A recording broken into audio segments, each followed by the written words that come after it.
Assalamualaikum and hai semua. So hari ini saya agak ceria sikit sebab ini adalah video yang terakhir untuk silibus kita DP014 untuk PDT lah. Okay. So kita akan masuk kepada the last two subtopic the last two learning outcome in the last subtopic 8.3. Okay. So kita punya subtopik sekarang masih lagi thermodynamics dalam chapter 8. Okay. So apa yang kita belajar dalam previous video berkaitan dengan first law of thermodynamic, iaitu equation of Q, heat supply ataupun heat loss to surrounding equals to change in internal energy plus W. So ini yang kita belajar kan? Okay, dan ketiga-tiga energi ini kita kena tahu dia punya sign convention plus dan minus. Okay, dan kalau masih lagi ingat, okay, so untuk hafal dia punya sign convention, just ingat sahaja arrow, okay, arrow ni adalah sistem dan dekat luar ni adalah surrounding, okay, ataupun environment. Kemudian kita kena double check arrow in. Pelik pula color dia. Okay, so arrow in merujuk kepada heat in, arrow out menunjuk kepada heat out. So ini plus Q dan ini minus Q. Kemudian untuk work done pula, kalau arrow on the system, so work done on the system is negative, by the system is positive. So basically ini adalah benda penting lah dalam video yang sebelum ini. Kita kena tahu sign convention untuk Q dan W. Okay, dan delta U juga sebenarnya, so that kita boleh buat calculation yang betul. Dan point yang seterusnya yang penting dalam video sebelum ini adalah kita punya delta U dekat sini. Okay, kita tahu dia depends on temperature. Okay, so bila kita kata depends on temperature, okay, U is directly proportional to T. Okay, bermaksud U akan berubah apabila temperature kita berubah. Okay, kalau temperature kita constant, U akan jadi constant. Okay, bila U constant, kita sekarang sedang mencari perubahan U. So, bila kita cari perubahan U, delta U, apabila U final dan U initial constant, bermaksud delta U kita kosong. Jadi, delta U ni, okay, merujuk kepada perubahan temperature. Kalau temperature kita berubah, bermaksud delta U akan berubah. Tetapi kalau temperature kita temperature kita constant, bermaksud initially mungkin 100 Kelvin, final temperature masih lagi 100 Kelvin, menunjukkan tiada perubahan temperature, jadi delta U kita pun kosong. Okay? Sebab delta T kita kosong. So itu yang kita kena tahulah. Alright, so next adalah kita akan pergi kepada four processes in thermodynamics, okay? Iaitu isothermal, isochoric ataupun kita panggil sebagai isovolumetric, yang ketiga isobaric dan juga adiabatic process. So, untuk learning outcome 8.3C ni, kita akan belajar tentang 4 proses ini dan apa relation dia dengan first law of thermodynamics. Okay, so kita pergi kepada proses yang pertama, which is isothermal. Okay, perkataan iso untuk senang ingat, okay, perkataan iso ni merujuk kepada same ataupun constant. Thermal merujuk kepada temperature, heat. Okay, dia tak adalah merujuk kepada heat to be specific. Dia tak merujuk kepada heat joule tu, tetapi dia lebih kepada merujuk kepada temperature kita. Okay, jadi apabila wujudnya perkataan isothermal, dia combinekan, okay, proses ini occurs at same temperature. Okay, that's why dia punya definition, a process that occurs at constant temperature. So, kalau masih lagi ingat, dalam gas law, learning outcome 8.2, kita ada satu law yang merujuk kepada constant temperature. Okay, so law ini adalah Boyle's law. Okay, so Boyle's law. Jadi, equation Boyle's law boleh digunakan dekat sini, di mana pressure dengan volume kita akan berubah, tetapi temperature kita akan keep constant. Okay, so kita terus kepada dia punya graph. Okay, so graph untuk Boyle's law sama macam graph untuk isothermal. Kenapa? Dalam proses thermodynamic, kita akan plot graph of P against volume. Pressure against volume. Okay, so macam Boyle's law lah. Boyle's law memang kita plot P against V sebab kita memang ada relation P dan juga V. Okay, so that's why curve untuk isothermal sama macam curve untuk Boyle's law. Okay, so kita tengok pada curve kat sini. Okay, so dia lagi clear sebab kita labelkan terus kat yang mana satu P1, yang mana satu P2, mana satu V1, mana satu V2. Okay, contoh dekat sini, proses ni berlaku. Okay, proses ni berlaku, initial point dia adalah A, final point dia adalah B. Okay, so bila dilabelkan T di sini, merujuk kepada temperature yang sama, constant temperature. So, along the curve, daripada A kepada B, okay, dia akan ada temperature yang sama. Okay, tetapi apa yang berubah dekat sini adalah contoh pada point A, kita punya volume dekat sini initially V1. Kemudian pada point B, volume V2. Finally V2. Jadi ada increasing in volume dekat situ. Okay, so obviously daripada sini ke sini, okay, V kita bertambah. Jadi apabila V kita bertambah, okay, apa yang kita boleh buat conclusion? Berlakunya proses expansion dekat situ. Okay, volume bertambah, mestilah gas tu akan expand, betul tak?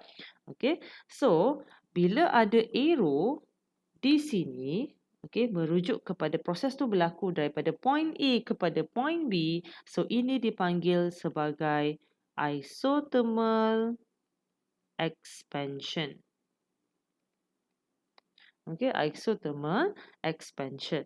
Okay, disebabkan volume tadi bertambah. So, arrow tu, okay, arrow ni boleh represent proses tu in detail.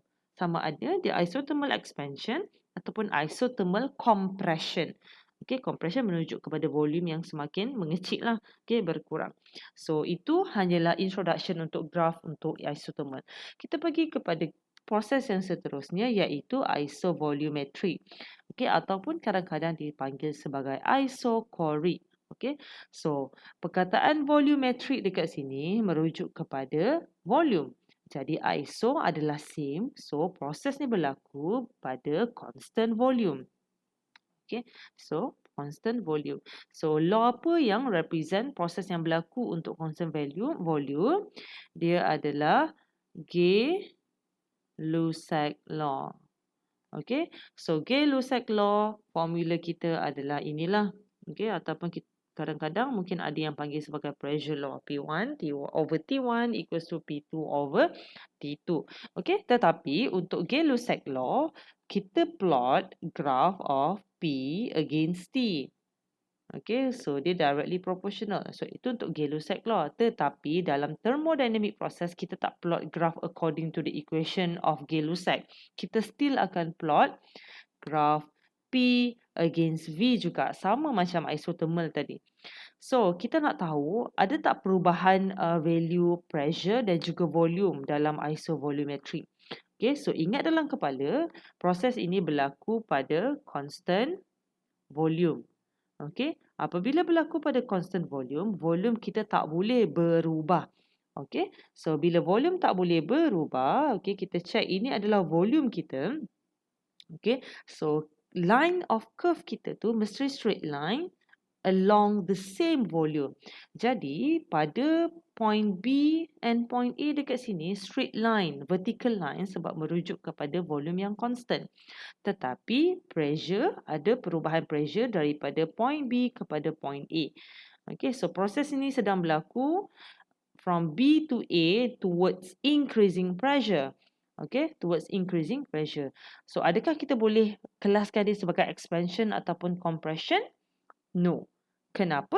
Sebab volume kita constant. Jadi, kalau expand ataupun compress, dia mesti ada perubahan volume dekat situ. Okay, so kita terus kepada proses yang seterusnya iaitu isobaric. Okay, isobaric ni nak senang ingat, perkataan bar kat situ merujuk kepada pressure. So, proses ni berlaku pada constant pressure. Ataupun ingat pada awak punya jam, kadang-kadang dia bagi tahu ada 2 bar, ada 3 bar, ada 5 bar, 10 bar yang boleh waterproof dekat situ.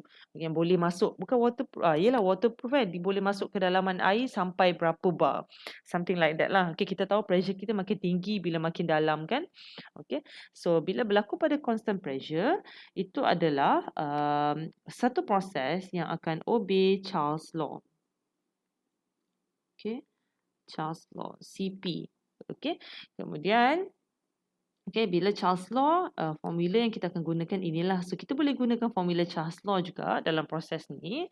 Okay, so macam biasa kita tak akan plot graph V against T, tapi kita akan plot graph P, pressure against volume untuk isobaric.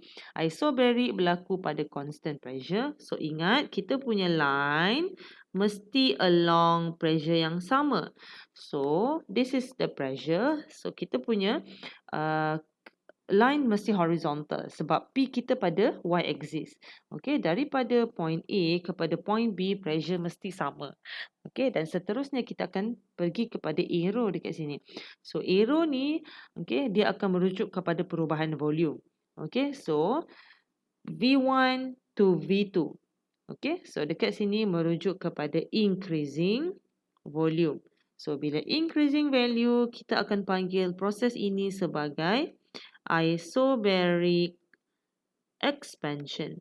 Okay, sebabkan volume kita increase. Kalau arrow tu terbalik, dia akan jadi isobaric compression. Okay, terus lagi untuk proses yang keempat, iaitu adiabatic.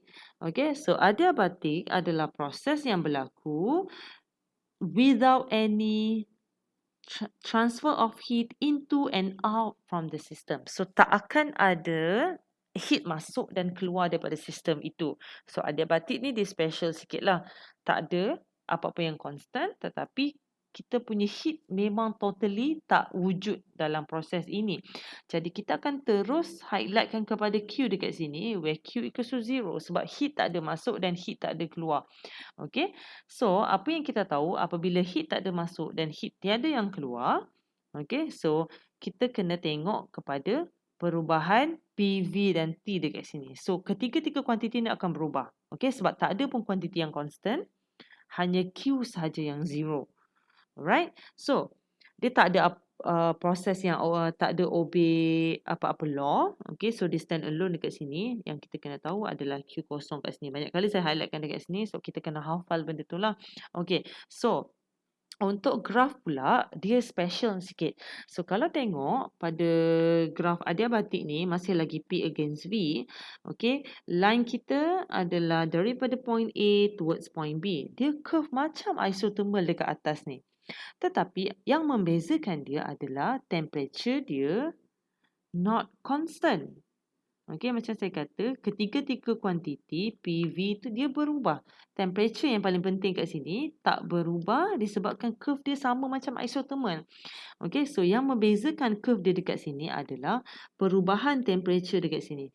So, curve yang pertama, okey, curve yang belakang ni sebenarnya bukan curve adiabatic ya. So ini adalah curve isothermal. Okey, so bila dia buat isothermal dekat belakang, dia menjadi reference untuk awak untuk lukis adiabatic. Okey, jadi bila kita buat dua curve di belakang, okey, tapi curve ni kita kena buat dia punya pudar sedikit sebab itu bukan curve yang kita nak lukis. Kita nak lukis adiabatic curve. Jadi kita buat pudar sikit supaya kita punya adiabatic curve ni dia akan merujuk kepada perubahan temperature. Jadi from point A to point B, temperature kita dekat sini berubah daripada T1 kepada T2. Okay, so T1 lebih tinggi daripada T2 sebab macam saya kata paling tinggi curve, paling tinggi temperature dia. Okay, so T1 lebih tinggi daripada T2 dia punya dari segi temperature. Jadi temperature dekat sini akan berkurang from A to B. According to the pressure pula, pressure pun macam berkurang kan daripada A kepada B. Yes, pressure pun berkurang. Macam mana pula dengan volume? Volume bertambah disebabkan point A V1, point B V2. Okay, point A tadi V1, point B kita V2, volume akan bertambah. Okay, so bila volume bertambah, apa yang kita boleh assume, conclusion kepada curve ini, this is an adiabatic expansion. Okay. So, expansion and compression ni sebenarnya bergantung kepada volume je. Volume bertambah maksudnya expand. Volume berkurang maksudnya compress. So, most of the graph yang saya bagi dekat sini adalah expansion lah. Okay. Mungkin kita akan tengok nanti detail untuk compression. Alright. So, kita pergi kepada graph yang lebih detail. Okay, so learning outcome seterusnya yang terakhir adalah kita nak interpret PV graph for all the thermodynamic process, keempat-empat proses tu. Okay, so kita kenal pasti dulu proses yang ada. So keempat-empat proses ni dia combinekan dalam satu graph of P against V. Okay, so path A towards B. So this is A, this is B. Okay, initially A, finally point B. So, dia berlaku pada temperature yang sama iaitu T2. Okay. So, bermaksud proses ini merujuk kepada isothermal proses. Sebab dia adalah apa orang kata temperature yang sama. Okay. Isothermal proses. So, dekat sini pun kita dah highlightkan. T temperature at B sama dengan temperature at A. Path A to C. So, mana A? Kita highlightkan color lain pula. A to C. Okay. So, proses ini berlaku pada temperature yang berbeza. T2 kepada T1. Tapi dia masih lagi curve. Jadi, dia merujuk kepada proses yang dipanggil sebagai adiabatic proses. Okay. So, tadi isothermal kan? Okay. Sekarang, dia adalah adiabatic proses. Daripada A kepada C. Okay. Dan kita pergi kepada A, D. Okay. So, A, D. So, mana AD? So, saya nak kali lain pula. A. Alah, tak nampak kali ni. A. Kena padam kot. Okay. So, A, D. So, proses dia berlaku pada volume yang sama. Jadi, dia merujuk kepada isochoric or isovolumetric. Okay. So, that's why dekat sini, kita panggil sebagai isochoric proses lah. Dan last kali A kepada B. Sorry, E. A kepada E. So, A kepada E proses berlaku pada pressure yang sama. Okay. So, apabila pressure yang sama, kita akan kata dia adalah isobaric proses. Okay. So, dekat sini, kalau perasan, hanya isothermal saja temperature yang sama. Okay, hanya isothermal saja temperature yang sama. So, the rest temperature mesti berubah lah. Okay, so dekat situ kita akan check nanti temperature menaik atau turun. So, dia bergantunglah kepada arrow dia. Okay, so kita pergi in detail satu persatu. Untuk case yang pertama, kita pergi kepada isothermal point A kepada point B. Okay, so point A kepada point B. Kita tahu isothermal adalah proses yang berlaku apabila temperature constant. Jadi dekat sini, apa yang saya nak highlightkan adalah daripada arrow. Okay, so kalau kita tengok lagi sekali dalam graf yang di atas ni, kita fokus kepada A dan B kan. Okay, so arrow dia ke bawah. Okay, so menunjukkan volume kita bertambah. Okay, volume kita bertambah dekat sini V1 kepada V3 kan. V3. Okay, so volume bertambah. So, A kepada C dipanggil sebagai A kepada C ke kepada B sebenarnya? Kenapa B dengan C ni sama? Sepatutnya B dengan C ni... Yelah, B dengan C tu volume yang sama. Okay, A kepada B, yes. A kepada B kan. So, A kepada B, volume 1 kepada volume 3 dan obviously volume dia bertambah. Jadi, kita akan panggil A kepada B adalah isothermally expand. Ataupun saya panggil tadilah isothermal expansion. So, benda yang sama. Tetapi, kalau direction of arrow tu berubah daripada B kepada A, kita akan panggil isothermally compress. Ataupun isothermal compression. Okay, so tengok arrow sahaja merujuk kepada perubahan volume. Okay, seterusnya kita pergi kepada isovolumetric. Isovolumetric volume constant. Tak akan ada apa orang kata expansion ataupun compression. Tetapi kita boleh tahu temperature kita increase or decrease sebenarnya dalam kes ni. Okay, contoh kita tengok daripada A kepada D. So that is the process where occurs at V1 on D. Okay, so arrow di sini, kalau nampak, arrow di ke bawah kan? So arrow ke bawah merujuk kepada pressure drop. Okay, kita tengok kita punya y-axis, kalau pressure berkurang, so kita tahulah A kepada D adalah pressure drop, D kepada A adalah pressure rise. Okay, increase in pressure. Kalau temperature pula pun kita boleh tengok. Okay, daripada A adalah, okay, A ni dia punya apa orang kata, temperature dia T2. Ikon lain T2. Tapi D temperature T1. Okay, macam saya kata T1 sampai T4 ni, T4 lebih tinggi dia punya temperature. Jadi A T2, D T1, jadi ada temperature drop dekat situ. Kalau pressure drop, temperature pun akan drop. So itu daripada A to D. Okay, so kalau arrow tu terbalik pula, pressure akan increase, temperature pun akan increase. Okay, so arrow tu menunjukkan banyak sangat benda. Dia akan bagi awak information terlalu banyak benda lah. Okay, kita boleh tengok dari segi value dia. Okay, so untuk isobaric dengan adiabatic ni, by right saya tahu awak boleh baca sendiri. Okay, so saya nak awak baca in detail lah. Okay, kenapa kita panggil dia adalah isobaric expansion. Kenapa pula direction of arrow tu terbalik, kita panggil sebagai isobaric compression. So, awak kenal pasti sendiri arrow untuk isobaric. Begitu juga dengan adiabatic. So, untuk adiabatic, sama juga kita akan ada adiabatic expansion dan adiabatic compression. So, macam mana nak tahu dia punya compress ataupun expand? Okay, expand atau compress, kita akan tengok kepada volume increase or decrease. Okay, so look at the volume of the process, increase or decrease. So boleh kelaskan sebagai expansion atau compression. And then dari segi temperature ataupun pressure punya value pula, kita boleh tengok daripada graph sendiri. Tengok arrow dia. Kalau arrow dia menurun, pressure dia turun lah. Kalau arrow dia menaik, pressure dia naik. Okay, so temperature kita kena tengok melalui curve. Okay, alright. So benda penting yang seterusnya, kita akan pergi kepada equation of first law of thermodynamic. Okay, so equation first law of thermodynamic kat bawah ni okay, so ini adalah equation kita. So isothermal adalah proses di mana temperature kita constant. Okay, so bila temperature constant, benda yang awak tahu adalah U kita akan constant. Kenapa pula ada kaitan dengan U? Okay, so bila U constant, kenapa? Sebab macam saya pernah bagi tahu awak, U adalah directly proportional to temperature. U hanya bergantung kepada perubahan temperature. Jadi kalau ada perubahan temperature, U akan berubah. Kalau temperature tidak berubah, U tidak akan berubah. Jadi conclusion yang penting dekat sini adalah delta U kita kosong. So, bila delta U kita kosong, okay, so recap balik apa first law of thermodynamic, Q equals to delta U plus W. So, when your delta U is equals to 0, awak akan end up dapat satu equation where Q equals to W. So, ini adalah equation yang represent isothermal. Okay, jadi daripada equation ni, contoh kalau kita kata Q ni positif, W mesti positif. Okay, so apa yang dimaksudkan dengan positive Q?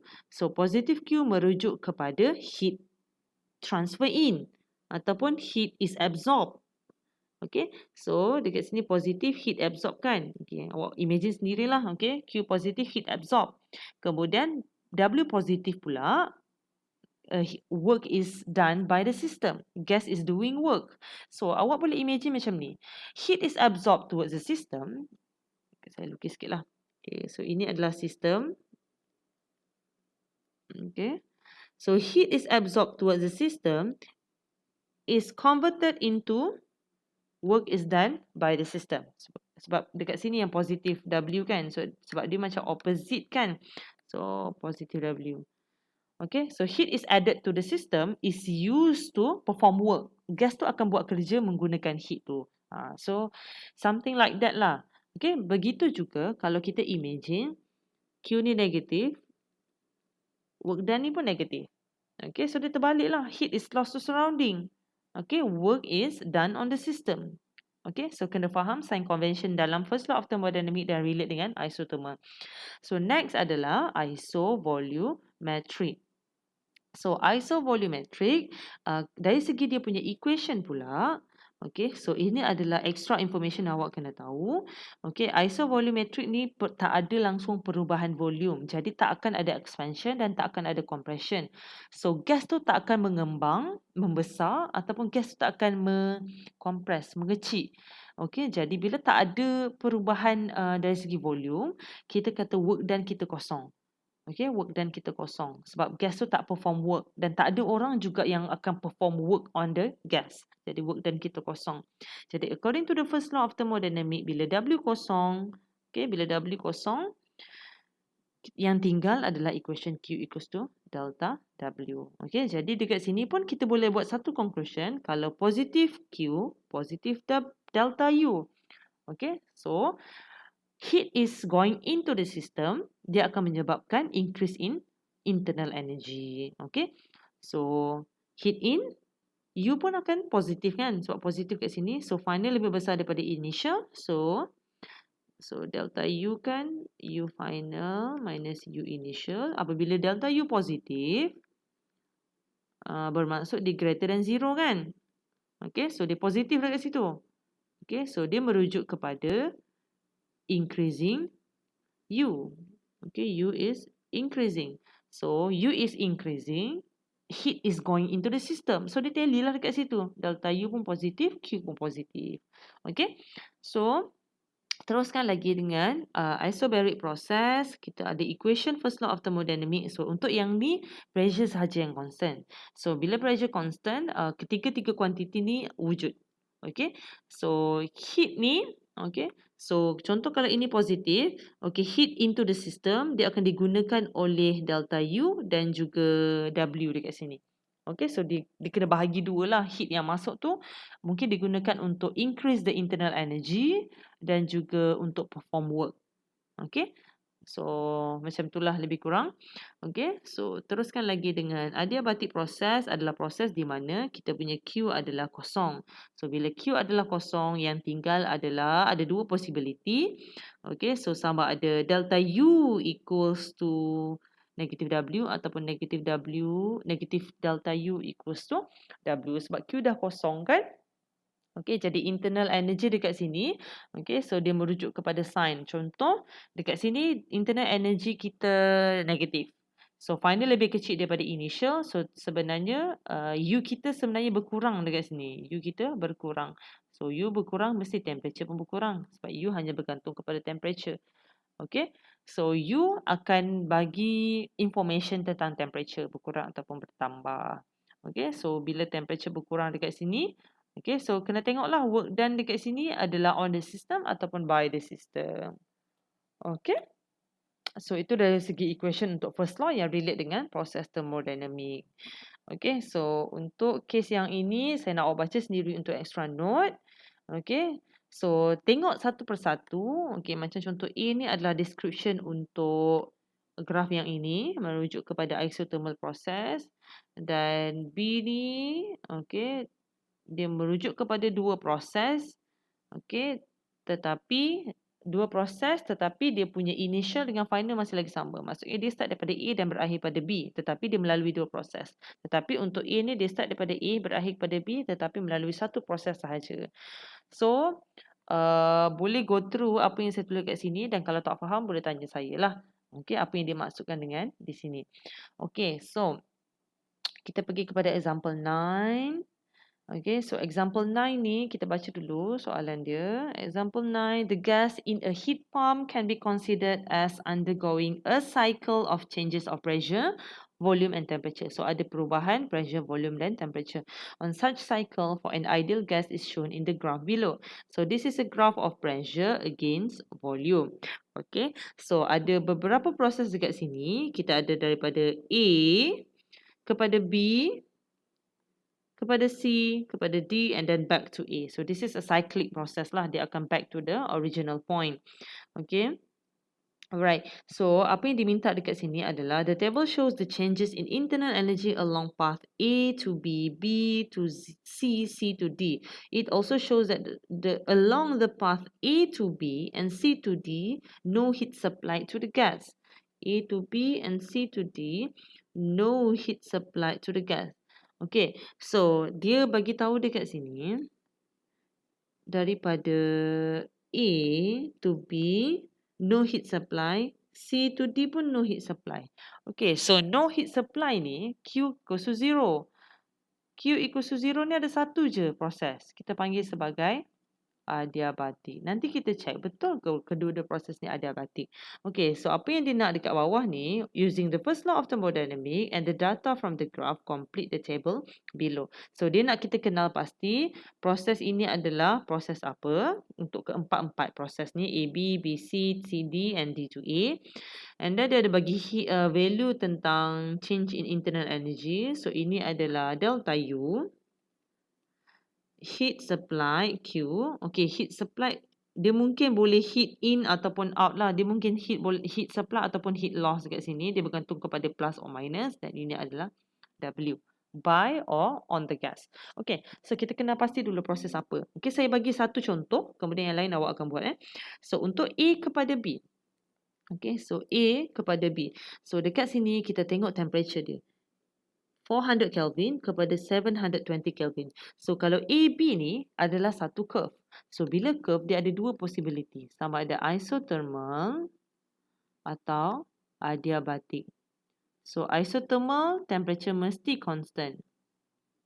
Jadi, kalau A kepada B, temperature berubah, ada increase in temperature. So, that is not isothermal. Itu adalah adiabatic. So, auto terus kita boleh tahu itu adalah adiabatic. Okay, so teruskan lagi. Dia bagi delta U kita adalah 1200 joule.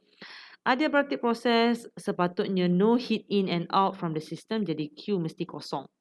Jadi kita punya perubahan internal energy kita adalah delta U. So delta U mesti equals to negative W. Kenapa pula negatif? Sebab equation asal kita kan delta U plus W. So, apabila Q kita kosong, so salah satu mesti jadi negatif. Kalau delta U kita dah positif, pastilah kita punya W tu negatif. Okay, so kena pasti positif negatif untuk kesemua value dekat sini. Okay, saya nak whatsappkan lah untuk example example berapa ni? 9. Oh, ini example 9 juga. Okay, betul kan? So, ini adalah example 10. Okay, so last kali kita tengok sikit example 10. A 1 liter volume of air initially at 3.5 atm of pressure. So this is the volume and this is the initial pressure. It's allowed to expand isothermally until the pressure is 1.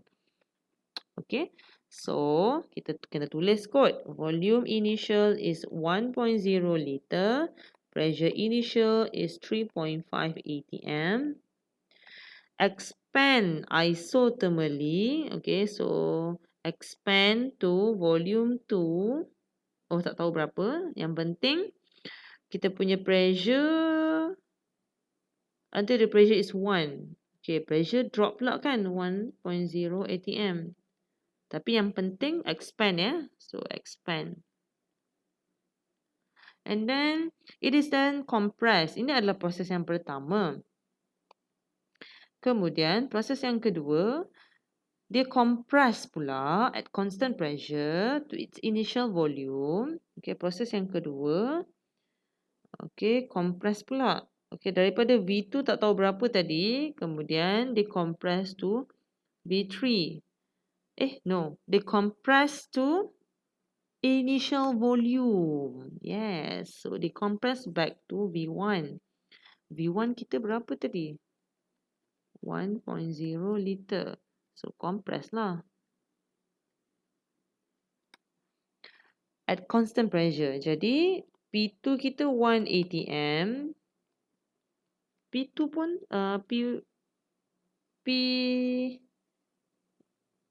P yang sama kan? Okay. Okay. P2 1. Dia kembali kepada P1. Kan macam mana? No. Dia constant. So, dia maintain at P2 lah. Okay. So, itu adalah proses yang kedua. And lastly, brought back to its original pressure by heating at constant volume. Okay. So, yang ketiga, saya nak guna color lain lah. So, constant volume. So, dia maintain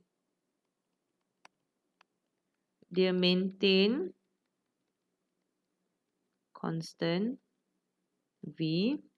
Kemudian pressure pula daripada 1 atm back to the original. Original is 3.5. Increase in pressure dekat situ. Draw the process of PV diagram including the numbers and label for the axis. So ada 3 proses yang kita kena buat.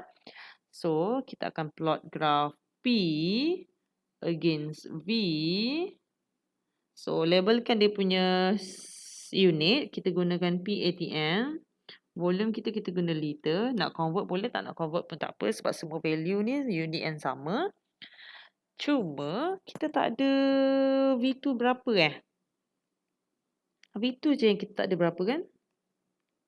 1 liter volume of air initially at 3.5 atm of pressure is allowed to expand isothermally until the pressure is 1. It is then compressed at constant pressure to its initial volume and lastly brought back to its original pressure by heating the constant volume. Okey, saya bagi satu curve je sahaja yang pertama.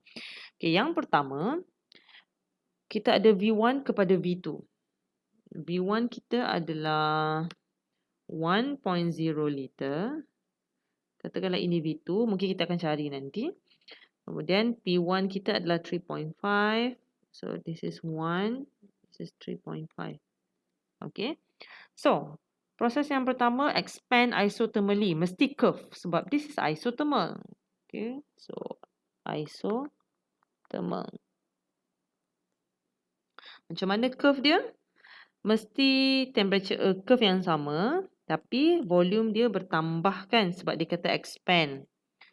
Okay, so daripada sini mesti sampai sini. Mesti sampai pressure 1 atm. Something macam tu lah. Saya bodoh sangat saya punya curve ni. So kita punya curve macam tu. So dia kena start at 3.5 dan dia akan stop at 1. So itu adalah isothermal. And then dia punya initial volume adalah 1. Kita check betul tak 1? Yes. Final volume kita adalah V2 tadi yang kita kena cari berapa. Okay. So saya rasa kita boleh cari untuk P1 V1 sebab this is isothermal kan. Isothermal kita boleh gunakan P1 V1, P2 V2. So P1 kita adalah 3.5, V1 adalah 1.0, P2 adalah 1.0. So kita boleh cari V2 kita berapa. So V2 kita adalah 3.5 liter. So kita boleh labelkan dekat sini lah 3.5. So itu adalah proses yang pertama. So selain daripada melukis curve, kita kena lukis arrow. So arrow kita adalah expansion. So mesti arrow kita macam ni, towards increasing volume. So itu adalah proses yang pertama. Jadi proses yang kedua awak kena start daripada sini. Okay, awak kena start daripada sini. Kemudian awak continue lah curve awak tu mungkin isovolumetric ke ataupun isobaric ke. Kalau isovolumetric dia ke atas atau dia ke bawah. Kalau isobaric, dia mungkin constant pressure. Macam tu lah. So, fikirkan yang sesuai dan cuba figure out lah untuk example 10 ni. Alright, so thank you semua. Sorry untuk video yang agak panjang. Tetapi saya rasa saya kena buat lagi satu video untuk last conclusion berkenaan dengan 4 proses ni. So, ini hanyalah extra guidance saja yang akan bagi information tentang thermodynamic proses yang kita dah belajar. Alright, so thank you so much untuk lesson hari ini and thank you for watching juga. Alright.